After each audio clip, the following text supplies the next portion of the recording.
नमस्कार, मैं हूं संतोष कुमार भारद्वाज नोएडा से।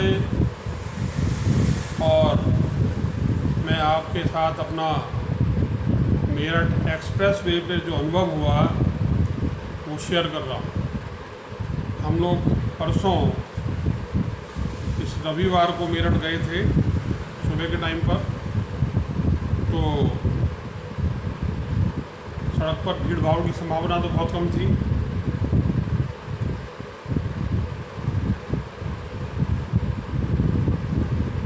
हमने अनुभव किया कि कहीं भी मार्गदर्शक चिन्ह जिससे हमें पता पड़ सके हमें कहाँ जाना है। नोएडा से लेके गाजियाबाद जाने के लिए बोर्ड लगे हुए हैं, परंतु आप उनको देख के अंदाज़ा नहीं लगा सकते कि आपको एक्सप्रेसवे एग्जैक्टली यहाँ मिलेगा। आपको राजनगर यहाँ से मुड़ना है, दासना के लिए यहाँ से जाना है। तो फिर भी हम गूगल मैप की सहायता से आगे बढ़े। आते और जाते वक्त हमने अनुभव किया कि 20-22 जगह कम से कम होंगी जहाँ पर अभी भी मरम्मत का काम चल रहा है। कहीं मिट्टी बैठ गई है और कहीं सड़क खुदी पड़ी है। 2 जगह तो रास्ता बिल्कुल ही ब्लॉक कर रखा था वापस आते वक्त।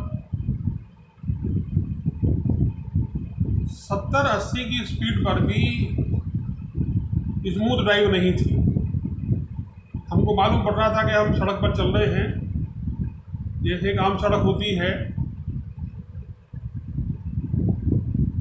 हमें अमेरिका में और ऑस्ट्रेलिया में सड़कों के प्रयोग का अनुभव है।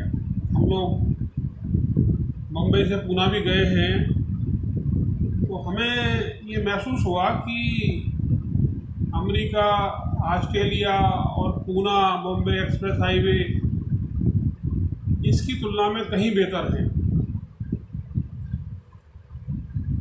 हम लोग नोएडा टू ग्रेटर नोएडा जाते हैं, फिर हम यमुना एक्सप्रेस वे पे जाते हैं, तो कोई बहुत अच्छी फीलिंग नहीं आती कि हम एक्सप्रेस वे पे चल रहे हैं।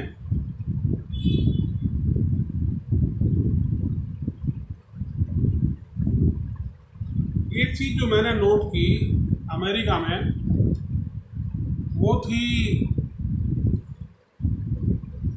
सड़क के 2 लेन राइट साइड पे बिल्कुल जहाँ मार्जिन होता है वहाँ पर सिंबल स्ट्रिप, और 2 लेन को छोड़कर फिर सिंबल स्ट्रिप। मैंने पूछा तो पता पड़ा कि रात को अगर ड्राइवर को झपकी आ जाए और वो गलती से इस पे आ जाए तो उसकी नींद खुल जाएगी। फिर हमने रास्ते में वहाँ पर एम्बुलेंस भी देखी, पुलिस की गाड़ियाँ भी देखी, और हमने ये भी देखा कि वहाँ पर प्रसाधन, toilets, petrol pump, charging station, हर चीज़ उपलब्ध है। पेट्रोल पंप के ऊपर एक छोटा मोटा स्टोर जहाँ से आप अपनी आवश्यकता के अनुसार कुछ चीज़ें चाहें तो वो भी खरीद सकते हैं। तो लगा कि अभी हमको उस स्तर पर पहुंचने में बहुत समय लगेगा। आने जाने में समय की तो बहुत बचत हुई, और वो जो ट्रैफिक हमें NH 58 पे फेस करना पड़ता है मोदी नगर से निकलते वक्त, और गाजियाबाद से निकलते वक्त, राजनगर से निकलते वक्त, वो सब फेस नहीं करना पड़ा। अब हमने ये देखा कि जो अमेरिका में गाड़ियाँ चलती हैं वहाँ सभी ड्राइवर लगभग एक ही स्पीड से आगे बढ़ते हैं, और उनकी स्पीड मैंने नोट किया 120 से 150 किलोमीटर होती है पर आवर। यहाँ जो स्पीड रखी है वो कम है, 100 किलोमीटर पर आवर। और ऑस्ट्रेलिया में हम जब भी चले हैं सड़कों के ऊपर, गाड़ी किसी किस्म का झटका नहीं लगता, आवाज़ नहीं आती। और एक बार तो ऐसा हुआ जब हम शिकागो में गाड़ी में बैठे और गाड़ी पीछे चलने लगी रिवर्स गियर में, तो पता ही नहीं पड़ा गाड़ी चल रही है। परंतु यहाँ तो आप जानते हैं कि एक्सप्रेसवे ज़रूर है, मगर अमेरिका या ऑस्ट्रेलिया जैसे एक्सप्रेसवे बनने में बहुत टाइम लगेगा। हमको अच्छा लगा चल के सड़क के ऊपर, और अच्छाई की बात ये भी थी कि इस पर भी टोल टैक्स नहीं लगा हुआ, इस पर रिफ्लेक्टर भी नहीं है कहीं भी। लेन डिवाइडर जो चमकीली पट्टी होती है रिफ्लेक्टर टाइप की, वो भी नहीं है। हम सोचें कि सड़क के ऊपर हमको कहीं गैस स्टेशन मिल जाएगा, डीजल मिल जाएगा, गाड़ी की बैटरी चार्ज हो जाएगी, गैस मिल जाएगी, तो वो चीज़ें अभी वहाँ पर नहीं है। लगता है कि बहुत समय लगेगा। तो हमने एक बात और देखी अमेरिका में, वहाँ अगर चालक को कोई परेशानी होती गाड़ी चलाते वक्त, तो गाड़ी साइड में रोक लेता है, तो वहाँ के लोगों में आदत है कि वो तुरंत एक कोई ख़ास नंबर था उसको कॉल करते हैं। और वहाँ हमारे को बड़ा आश्चर्य हुआ जब हमने एम्बुलेंस को फटाफट उस स्पॉट पे आते देखा, पुलिस की गाड़ी को उस स्पॉट पे आते देखा, तो वहाँ का अनुभव बहुत अच्छा था। हम ये मानते हैं कि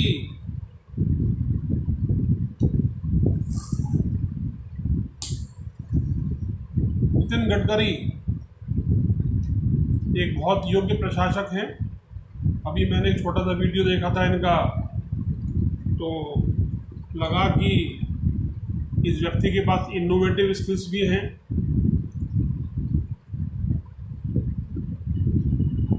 एक थोड़ा सा पुराना वक्त याद आ गया जब टेंडर खुलता था तो उसमें से कुल 23% प्रोजेक्ट में लगता था। अब थोड़ा सा परिवर्तन नज़र आया है, इट लुक्स गुड। अब मैं ये नहीं कह सकता कितना लगा होगा, but still it is better. मैंने ऑस्ट्रेलिया में सड़क बनते देखा है, और जब मैं वहाँ की सड़कों की तुलना अपने यहाँ की सड़कों से करता हूँ तो मुझे लगता है कि हम लोग तो अभी 100 साल पीछे। एक उदाहरण देता हूँ, एक छोटा सा हिस्सा सड़क का था, उसके पहले मिट्टी डाली गई, मिट्टी डालने के बाद उस पर लाइट रोलर चला, फिर हैवी रोलर चला, और फिर उसके ऊपर दांते वाला रोलर चला, और एक नहीं कई बार चला। गड्ढों की फिलिंग की गई, उसको पूरी तरह से परफेक्ट बनाया गया। उसके बाद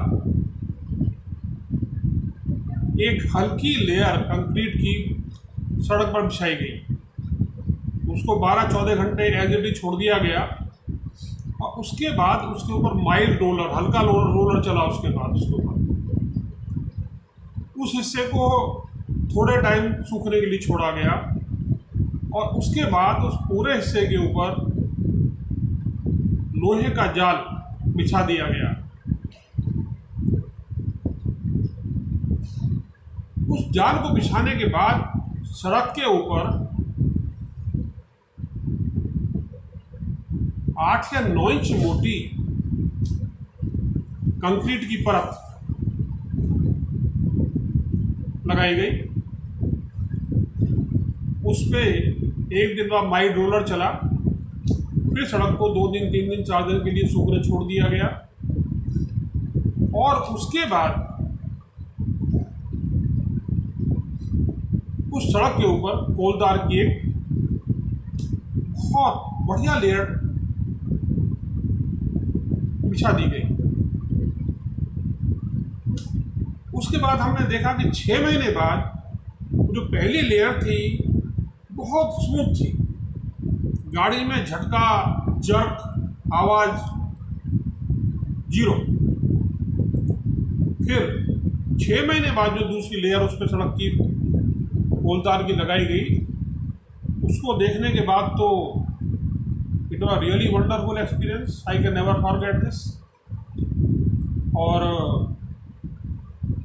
अब मैं तुलना करता हूँ हमारे यहाँ की सड़कों की। मुंबई की सड़कों का हाल तो हम रोज़ाना देखते हैं, और दिल्ली की सड़कों से तो हमने बचपन से लेके अभी तक संघर्ष किया है। कितने बड़े बड़े गड्ढे हमारे आदरणीय माननीय चीफ मिनिस्टर साहब, आप जानते हैं क्या नाम है उनका, बड़ी बड़ी बातें करते हैं। कभी कहते हैं हमने ये पुल इतने पैसे में बनवा दिया, इतना बजट था, 200 करोड़ बचा लिए, कभी कहते हैं 150 करोड़ बचा लिए। तो ये चीज़ें अमेरिका में, ऑस्ट्रेलिया में नहीं हैं। और जहाँ तक मैं समझता हूँ गडकरी एक बहुत योग्य प्रशासक हैं, और आप भी इस सड़क पे चल के देखें, आपको अच्छा लगेगा। परंतु यदि ये वीडियो